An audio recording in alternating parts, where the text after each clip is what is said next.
પૂરું પાડે છે કે જેવા માર્ગદર્શન મને બુદ્ધિજીવીઓ નથી પૂરું પાડી શકાય એવું માર્ગદર્શન કોણ પૂરું પાડે છે।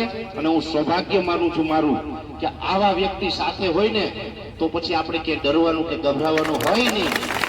બીજી વાત, ઘરેથી નીકળીએ ને છેલ્લા ઘણા ટાઈમથી એમાં પણ આ આપણે અલ્ટિમેટમનું આયોજન થયું ને, આજની તારીખે મારી ઘરે મારા કપડાનો થેલો તૈયાર રાખ્યો મારા પરિવારે। આ હું સત્ય વાત કરું છું પ્રવીણભાઈ, મારા ઘરે કપડાનો થેલો તૈયાર રાખ્યો। કદાચ ખોટી રીતે કે કોઈ પણ રીતે આ આંદોલન તોડવા માટે સરકાર કદાચ મને કોઈ કાયદા વિરુદ્ધ ફસાવી અને મને જો જેલમાં પૂરે તો પરિવારને કીધું થેલો મોકલાઈ દેજો, બરાબર ને? એટલે થેલો એક તૈયાર રાખ્યો છે અને પરિવારને જ્યારે કહીએ ને કે ભાઈ હવે 2-4 દિવસ આ રીતે જોખમ છે તો મારે થોડુંક કાર્યક્રમમાં હાજરી અપાય ને એટલા માટે ઘર છોડીને બીજે રખડવું પડશે। એટલે મને પૂછે કે કોણ જાવ છો, એટલે મેં કીધું હું છે ને અમારે જિજ્ઞેશ દેવાણી જીગો છે।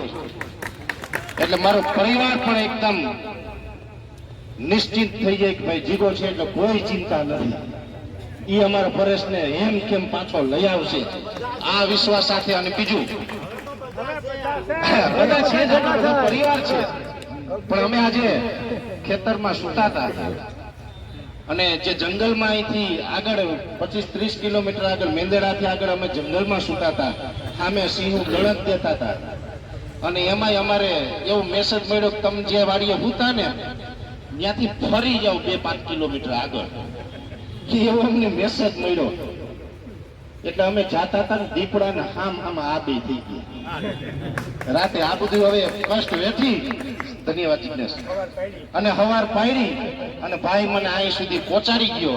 અને અહીં પછી તમે બધા હતા એટલે મેં કહી દીધું કે હવે કોઈની માએ હવા હેર હું જ નથી ખાતી।